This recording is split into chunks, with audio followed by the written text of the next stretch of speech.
natin our top 5 for our Ginoong. First on the list is Mr. Oras.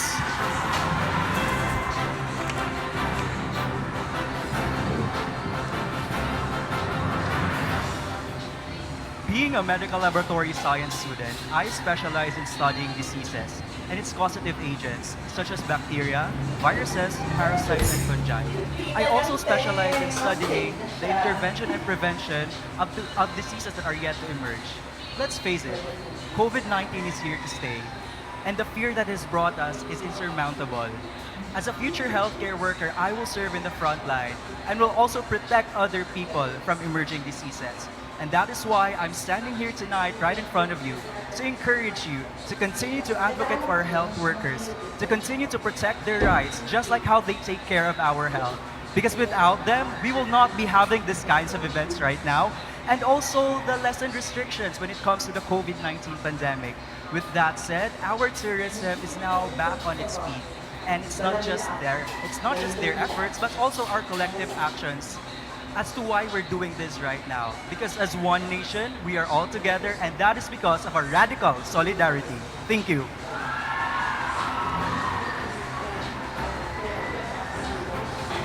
Our second finalist for the top 5 went to Ginoong from Borongan.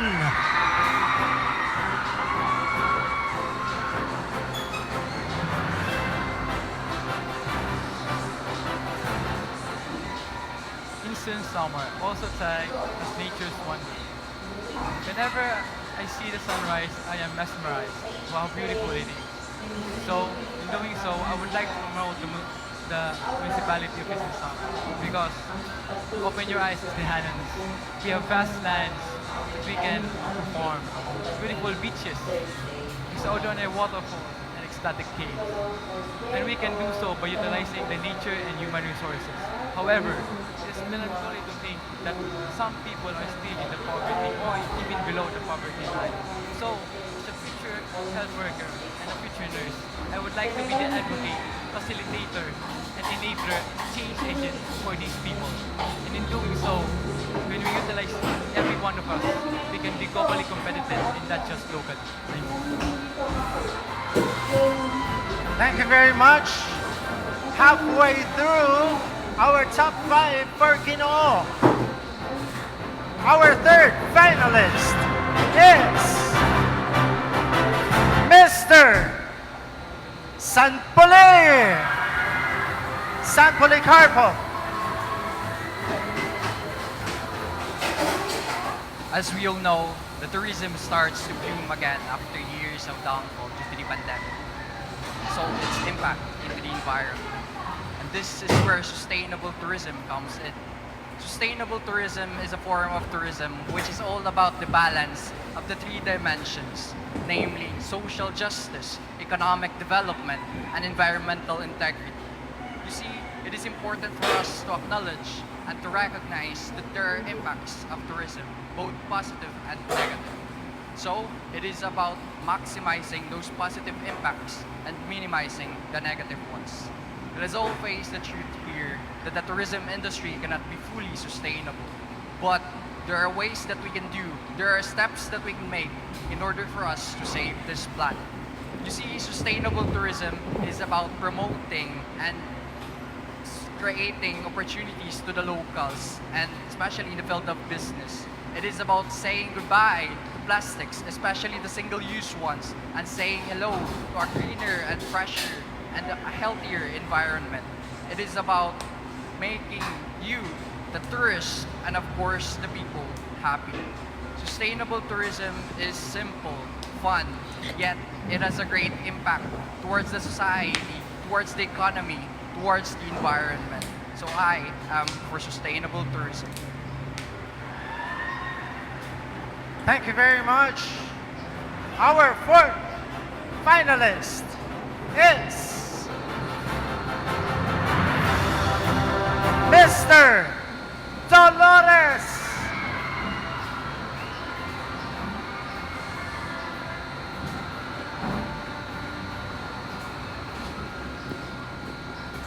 Us humans are the highest living life form on Earth. We use in our hands to take good care of our planet and the place we live in. That is why I am here to promote my advocacy, which is sustainable and responsible tourism as a social norm. Even though sustainable tourism is gaining more and more attention, still it is not completely implemented by the tourist nor the tourist provider. So in order for sustainable tourism to become part of our social norm, it is important to educate both organizations, including all interested parties. Let us all make it happen by adding sustainability as part of our responsibility. Change must start within each one of us because our micro efforts can create a major impact. Thank you. One more Ginoo to complete our top 5, and it's no other than Mr. Guiuan.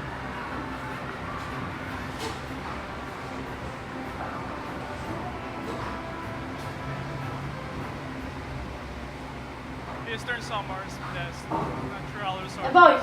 that we got all across. Malunggay. More than this, the island's hospitality brings warmth to the overall of the visitors. My idea of quality tourism is not only to relish the beauty and bounty of nature, but also to assure the safety and security of the visitors. As a criminology student, I want to promote and support the tourism in the aspects of safety and security, and to raise awareness to my co-estudiants that this is a collective responsibility. After all, it is our welfare that we all care about. That'll be all.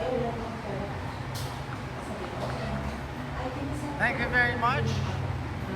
There you have it, our top 5 for Binibini and Ginoong Silangang Samar Turismo 2022.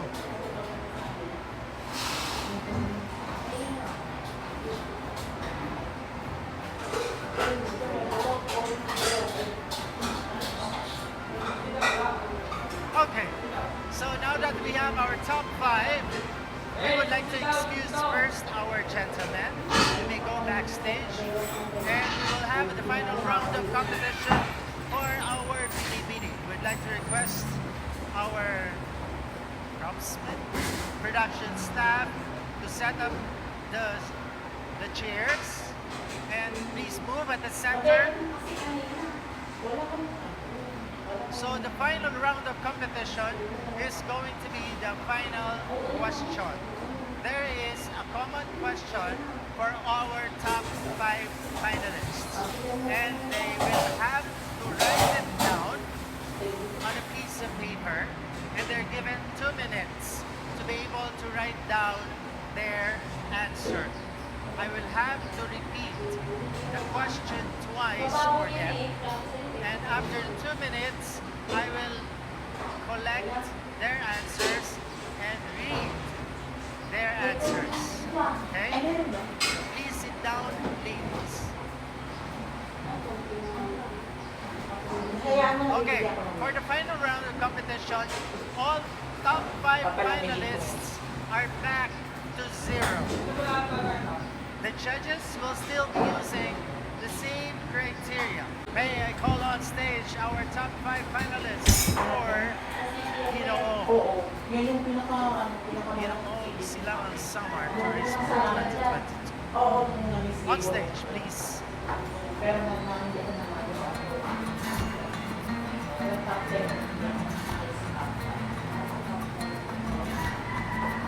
Wala ko ng pera, 10 bilang.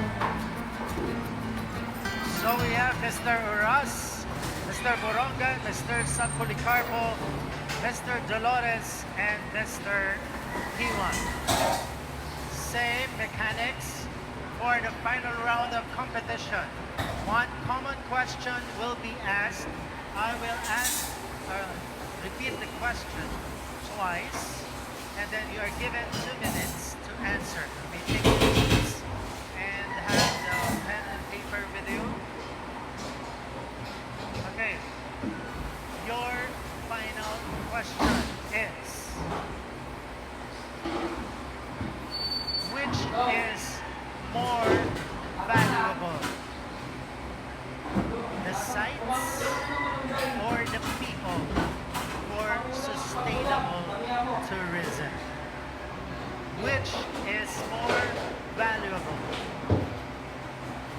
the sites or the people for sustainable tourism?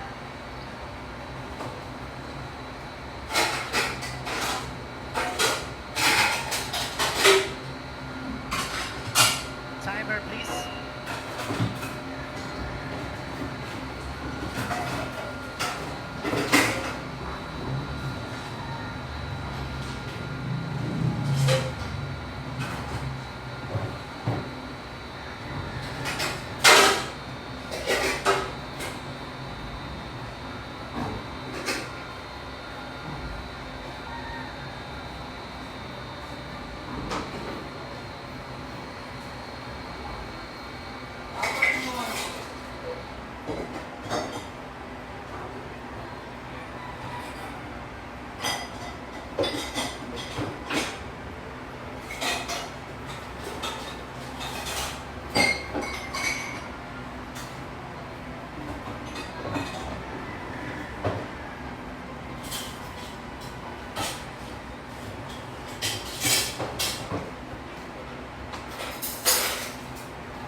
Okay, time is up. Pens up. Stop writing. Come on. Stop writing. Okay, so again, I have problems reading other people's penmanship, so you'd have to read your own answers, provided that you would be honest and read only verbatim, word for word, whatever it is that you have written. Let's start with you, Mr. Oras. Again, the question, which is more valuable? Sites or the people in terms of sustainable tourism?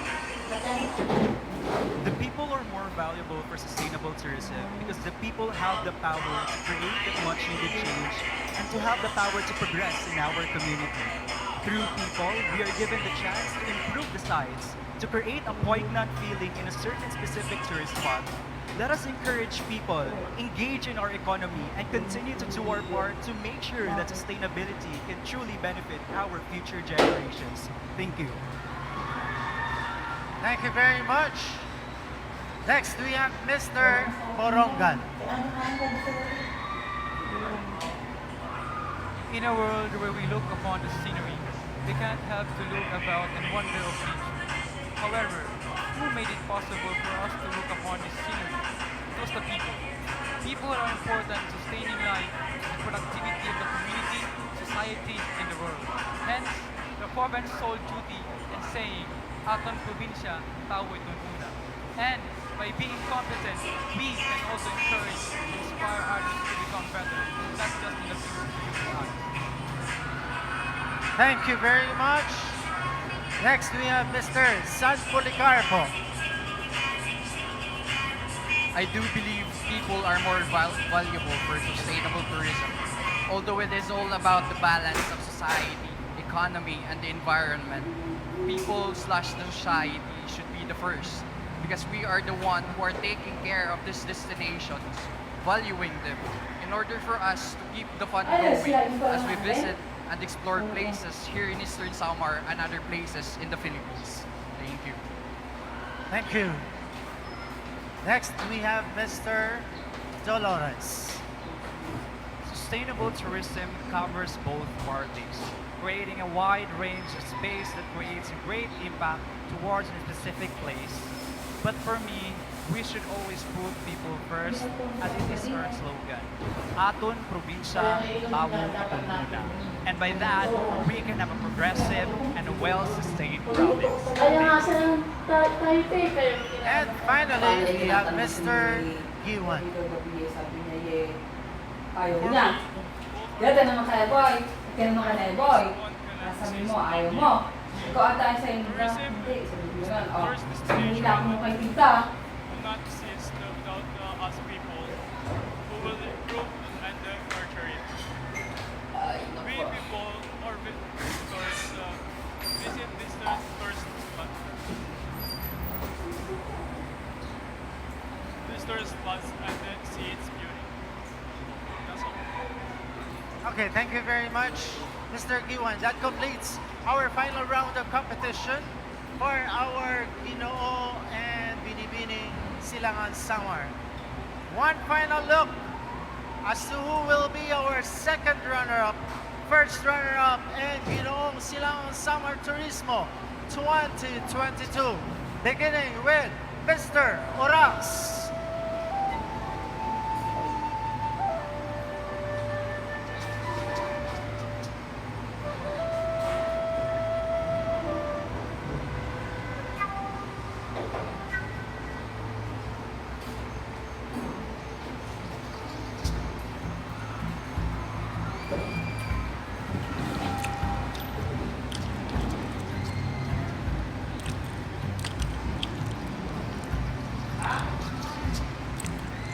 Next, we have Mr. Borongan.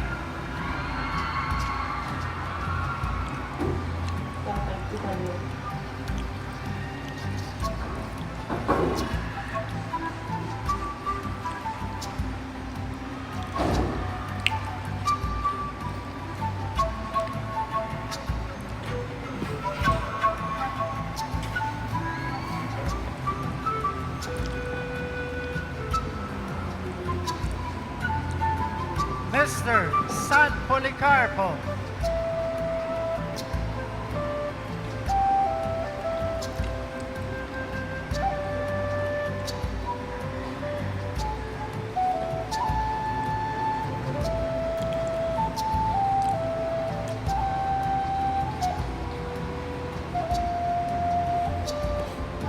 Mr. Dolores.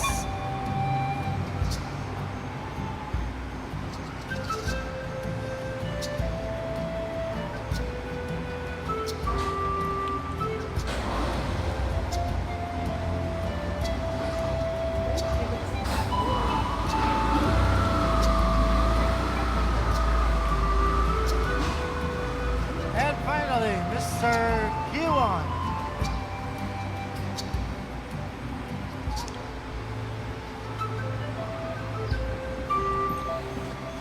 Di ba meron yung pet pag sa Facebook?